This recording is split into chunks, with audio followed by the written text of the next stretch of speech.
Salam sukacita, senang sekali berjumpa kembali dalam program New Life on Air. Semoga kita semua dalam keadaan sehat dan tetap bersukacita walau apapun keadaan yang sedang kita hadapi. Firman Tuhan pada sore hari ini diambil dari Markus 8 ayat 1 sampai dengan 10. Kami beri judul topik kali ini adalah solusi persoalan. Markus 8 ayat 1 sampai 10, mari kita baca bersama-sama.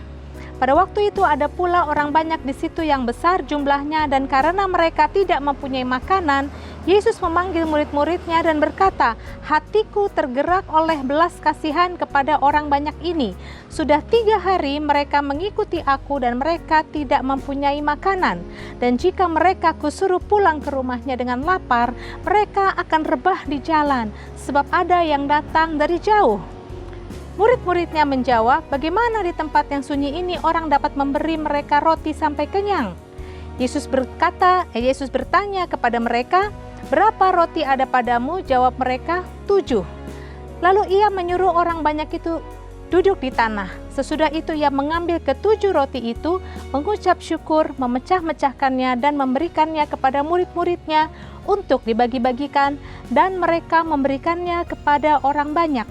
Mereka juga mempunyai beberapa ikan, dan sesudah mengucap berkat atasnya, ia menyuruh supaya ikan itu juga dibagi-bagikan. Dan mereka makan sampai kenyang. Kemudian orang mengumpulkan potongan-potongan roti yang sisa sebanyak 7 bakul. Mereka itu ada kira-kira 4.000 orang. Lalu Yesus menyuruh mereka pulang. Ia segera naik ke perahu dengan murid-muridnya dan bertolak ke daerah Dalmanuta. Saudara-saudara, kalau kita lihat dari perikop ini, jelas ada satu masalah besar yang terjadi di mana ada begitu banyak orang yang tidak makan. Ini melambangkan persoalan yang sangat mendasar dan sangat berat, karena bicara tentang tidak makan, bicara tentang rasa lapar, bicara tentang perut kosong, itu berbicara tentang kebutuhan pokok manusia. Ya saudara-saudara, seringkali kita menghadapi masalah yang mungkin bukan masalah lapar, tapi kita sedang dalam masalah yang sangat berat, sangat besar. Namun lihatlah di sini, murid-murid Yesus sendiri tidak peka, tidak melihat adanya masalah itu. Tapi satu kabar baik, Yesus tahu apa yang terjadi. Yesus sangat tahu apa yang dirasakan oleh orang banyak itu. Kita bisa simpulkan yang pertama, saudara-saudara, Yesus sangat tahu jika kita dalam masalah. Yesus sangat tahu apa masalah mendasar dalam hidup kita. Mungkin bahkan lebih daripada apa yang kita tahu tentang apa yang sedang kita hadapi. Kabar baik saudara-saudara, bahwa untuk menyelesaikan persoalan yang sedang saudara dan saya hadapi, Yesuslah punya inisiatif untuk hal itu. Bahkan Yesus tahu, seringkali kita merasa tidak ada orang yang tahu apa yang sedang kita hadapi. Seringkali kita merasa, Tuhan engkau di mana? Saya berat sendirian, tidak ada orang yang mengerti. Tetapi ketahuilah, Yesus saja memperhatikan begitu banyak orang yang sedang lapar, dan dia mengatakannya kepada murid-muridnya. Yesus tahu pergumulan kita hari ini.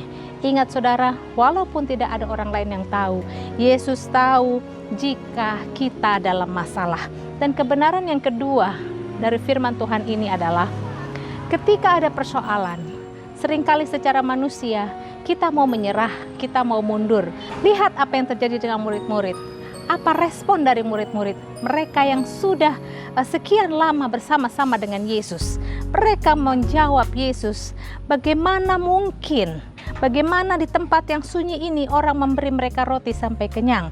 Secara manusia kita sudah langsung melihat kepada kemustahilan. Bagi kita mustahil untuk kita keluar dari persoalan, mustahil untuk kita mengatasi beban berat yang sedang kita hadapi. Namun kabar baiknya kita belajar. Yesus tidak mau kita menyerah. Yesus tidak membiarkan murid-murid itu menyerah untuk memberi solusi kepada ribuan orang yang tidak makan. Kalau menyerah, maka mereka akan berjalan pulang, dan Yesus katakan mereka akan jatuh di jalan dan mati kelaparan. Dan Yesus tidak akan membiarkan itu terjadi kepada kita. Yesus tidak akan membiarkan kita mati karena persoalan. Yesus tidak akan membiarkan kita menyerah. Pesannya adalah Yesus tidak ingin kita menyerah. Dan yang berikutnya saudara-saudara, kita baca ayat yang kelima dan keenam. Yesus bertanya kepada mereka, berapa roti ada padamu? Jawab mereka, 7. Lalu ia menyuruh orang banyak itu duduk di tanah. Sesudah itu ia mengambil ke-7 roti itu, mengucap syukur, memecah-mecahkannya, dan memberikannya kepada murid-muridnya untuk dibagi-bagikan, dan mereka memberikannya kepada orang banyak. Saudara, ketika kita mencari solusi, seringkali kita mencari dari tempat-tempat yang jauh atau yang tidak terlihat oleh mata kita. Padahal sebenarnya solusi itu ada di sekitar kita. Solusi itu ada di dalam kita. Solusi itu ada pada apa yang kita miliki. Hanya saja Yesus mau serahkan terlebih dahulu apa yang ada pada kita. Berikan terlebih dahulu, persembahkan terlebih dahulu kepada Tuhan. Dan ketika Tuhan memberkati, itu akan menjadi berlipat kali ganda. Apa yang ada pada kita bukan untuk kita gunakan sendiri, bukan untuk kita nikmati sendiri, tapi kita berikan kepada Tuhan. Tuhan akan memberikan solusi itu. Saudara-saudara, Yesus memberi solusi dengan memberkati apa yang ada pada kita. Mereka juga punya beberapa ikan. Dan sekali lagi, sesudah Yesus mengucap berkat atasnya, ia menyuruh supaya ikan itu juga dibagi-bagikan. 7 roti, beberapa ikan, ketika diserahkan kepada Tuhan, menjadi solusi bagi masalah yang sedang mereka hadapi. Apa yang ada pada kita hari ini? Mungkin anak kita, mungkin pasangan kita, mungkin harta kita, mungkin pendidikan kita, mungkin relasi kita, mungkin atasan kita, anak buah kita, sahabat kita. Mereka bisa dipakai Tuhan sebagai solusi bagi kita dengan cara kita serahkan dan doakan kepada Tuhan. Dan ketika Tuhan memberkati, mereka bisa menjadi saluran berkat Tuhan untuk solusi persoalan hidup kita.